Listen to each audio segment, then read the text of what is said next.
اسے خبر نہیں کہ تاریخ کیا سکھاتی ہے، اسے خبر نہیں کہ تاریخ کیا سکھاتی ہے کہ رات جب کسی خورشید کو شہید کرے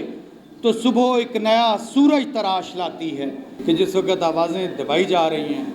جس وقت لوگوں کے گلے گھونٹے جا رہے ہیں،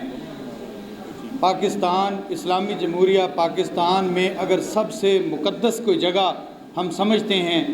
وہ پارلیمنٹ تھی۔ جس وقت پارلیمنٹ کا تقدس جو ہے وہ نامعلوم افراد نے، نقاب پوش افراد نے جس وقت اس کا ملیہ میٹ کر دیا، جس وقت کالے کوٹ کا تقدس وہ پہلے ہی پامال کر چکے ہیں، اس ملک میں چادر اور چار دیواری کا تقدس کوئی نہیں رہ گیا، اس وقت اسد منظور بٹ صاحب، قادر بخش چاہل صاحب، فلک ناز صاحبہ اور گیلن صاحب، لاہور ہائی کورٹ بار کی کیبنٹ، اگر پورے پاکستان کی بار ایسوسییشنز میں سے اگر یہ سہرا آپ نے اپنے سر پر لیا ہے تو آپ واقعی قابل تحسین ہیں۔ اب جو حالات اس وقت ملک میں درپیش ہیں ان میں سب سے زیادہ جو شرمناک بات ہے وہ یہ ہے کہ ایک ایسے وزیر قانون کو، وہ پنجابی میں کہتے ہیں کہ ڈائن بھی 7 گھر چھوڑ دیتی ہے، ایک ایسے وزیر قانون کو جس نے یہاں سے، اسی بلڈنگ میں سے جس نے پرورش پائی، جس نے یہاں سے اپنے سفر کا آغاز کیا، جس نے بڑے جمہوریت کے دعوے لگائے، وہ آج جس وقت اس ایوان میں بیٹھا ہے تو ہر اس سازش میں وہ واضح طور پر اس کا بدبودار چہرہ نظر آ رہا ہے، جس طریقے سے وہ اپنی مکروہ حرکتیں اس ملک کے آئین کے ساتھ، اس ملک کی جوڈیشری کے ساتھ، اس ملک کی بار کے ساتھ وہ کھیلنے کی کوشش کر رہا ہے، ہم اس کی بھرپور الفاظ میں مذمت کرتے ہیں اور یہ کہنا چاہیں گے اس فورم سے۔ میں نے 1.5 سال پہلے بھی اسی چھت کے نیچے جناب صدر عرض کیا تھا کہ اگرچہ ہم یہاں پر اکٹھے ہوتے ہیں، اگرچہ ہم آواز بلند کرتے ہیں، لیکن ان مسائل کا حل، ہماری نسلوں کا مستقبل، وہ قرارداد مذمت سے حل نہیں ہوگا۔ اس کے لیے کوئی قرارداد مرمت لانی پڑے گی،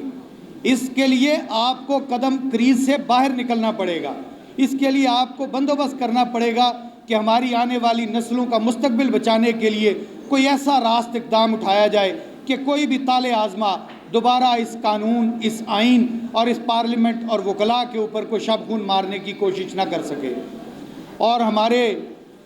ایسے چیف جسٹس صاحب جنہیں اس بات کا بھی پاس نہیں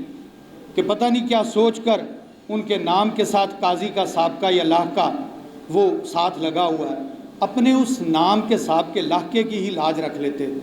تھوڑا سا تو لاج رکھ لیتے، لیکن افسوس کہ اب آنے والی ان کی نسلیں وہ اس پاکستان میں تو کم از کم کسی کو فخریہ انداز میں نہیں بتا سکیں گی کہ ہم اس قاضی کی نسل میں سے ہیں جس قاضی نے پاکستان کی بنیادوں اور پاکستان کے آئین کے ساتھ وہ کھلواڑ کیا جو 76 سالوں میں کوئی نہ کر سکا۔ اور محترم جناب چیف جسٹس صاحب، قاضی فائز عیسیٰ صاحب،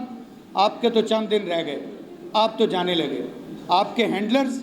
محترم وزیر قانون صاحب اور ہماری ملک کی بار کونسلز اور بار ایسوسییشنز کے ایسے لوگ جو ان سب کے فیسیلیٹیٹرز ہیں، جو اس وقت اس ملک کے ساتھ کھلواڑ کر رہے ہیں۔ مجھے احمد فراز صاحب کی وہ ایک بات یاد آ گئی، یہ بھول گئے ہیں۔ فرعون نے،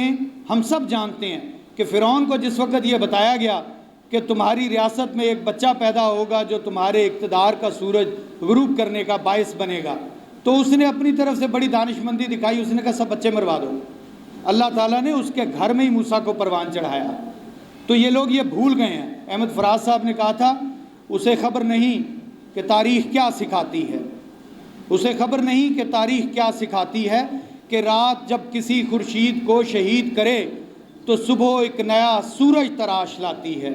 سو یہ جواب ہے میرا میرے عدو کے لیے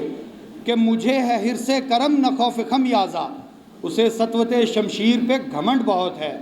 اسے شکوہ قلم کا نہیں ہے اندازہ۔ میرا قلم تو امانت ہے میرے لوگوں کی، میرا قلم تو عدالت میرے ضمیر کی ہے، اسی لیے تو جو بھی لکھا تپا کے جہاں سے لکھا، جبھی تو لوچ کما کا اور زباں تیر کی ہے، میں کٹ گروں یا سلامت رہوں مجھے یقین ہے یہ حصار ستم کوئی تو گرائے گا، تمام عمر کی ایذا نصیبیوں کی قسم میرے قلم کا سفر رائے گا نہ جائے گا۔